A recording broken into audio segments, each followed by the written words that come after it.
Welcome to অজানা খবর। অজানা খবরে আপনাদের সকলকে স্বাগতম। আপনারা যে যেখান থেকে দেখছেন আশা করি সবাই ভালো আছেন। তো বেশি কথা না বলে মূল ভিডিওতে চলে যায়। আলিজেদকে হুঁশিয়ারি দিলেন সালমান, কিন্তু কেন, তার বিস্তারিত জানিয়ে দিব। বলিউড ভাইজান খ্যাত সালমান খানের বদমেজাজের খবর নতুন নয়। এবার তিনি চটেছেন ভাগ্নি আলিজে অগ্নিহোত্রীর ওপর, দিয়েছেন হুঁশিয়ারিও, তবে পুরোটাই তিনি করেছেন অনুষ্ঠানে নিছক মজা করতে। ভারতীয় সংবাদ মাধ্যম পিঙ্কভিলার এক প্রতিবেদন থেকে জানা যায়, সালমান আর আলিজে সম্প্রতি একটি অনুষ্ঠানে অংশ নেন। সে অনুষ্ঠানে আলিজেকে বলা হয় মামা সালমানের ওপর একটি বই লিখতে বলা হলে এর শিরোনামে কি দেবেন তিনি।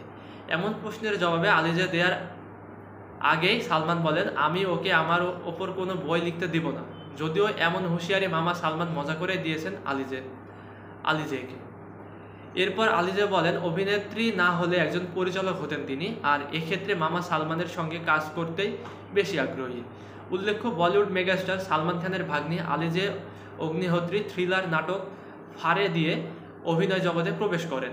তার অভিনয় দর্শকপ্রিয়তা পেলেও অনেকের কাছে এখনও পরিচিত মুখ নয় আলিজে। তো আজকের এই নিউজটি এ পর্যন্তই, পরবর্তী নিউজ জানিয়ে দিব। শরীফুল রাজ মন্দিরাকে আদর করে কি নামে ডাকেন, তার বিস্তারিত জানিয়ে দিব। ঢালিউড অভিনেতা শরীফুল রাজ একের পর এক দুর্দান্ত সব সিনেমা উপহার দিচ্ছেন। সম্প্রতি কাজল রেখা সিনেমা ভীষণ জনপ্রিয় হয়েছে। এ সিনেমায় অভিনেত্রী মন্দিরা চক্রবর্তী তার বিপরীতে অভিনয় করেছেন। এরপর থেকে তার সঙ্গে প্রেমের গুঞ্জন চলছে মিডিয়া পাড়ায়। বিষয়টি নিয়ে সম্প্রতি মুখ খুলেছেন শরীফুল রাজ। তবে কাজল রেখা খ্যাত নায়িকা মন্দিরা জানালেন রাজ তাকে কি নামে ডাকেন। সম্প্রতি বিষয়টি নিয়ে সংবাদ মাধ্যমে কথা বলেছেন শরীফুল রাজ। সেই সাক্ষাৎকারে উঠে এসেছে আরও অনেক বিষয়। তাছাড়া মন্দিরাও জানিয়েছেন রাজের প্রসঙ্গে। প্রেমের বিষয়ে রাজ বলেন, জীবনে অনেকগুলোই প্রেম করেছেন তিনি, কিন্তু একটাও টেকসই হয়নি। তবে বিচ্ছেদ হলে তিনি কিভাবে সময়টা সামলে নেন এ বিষয়ে রাজ বলেন, ঘুরতে বেরিয়ে পড়ে ফুল এনার্জি নিয়ে আবার কাজে মন দেয়। আপনার সঙ্গে মন্দিরার নাম জড়িয়েছে, সত্যি কি প্রেম চলছে? আর আপনার চোখে মন্দিরা কেমন? রাজ জবাব দিলেন, নবাগত নায়িকা হিসেবে মন্দিরা অসাধারণ। সে স্মার্ট, গর্জিয়াস, গুণী, মেধাবী একজন শিল্পী। প্রথম ছবিতেই সফলতা পেয়েছে।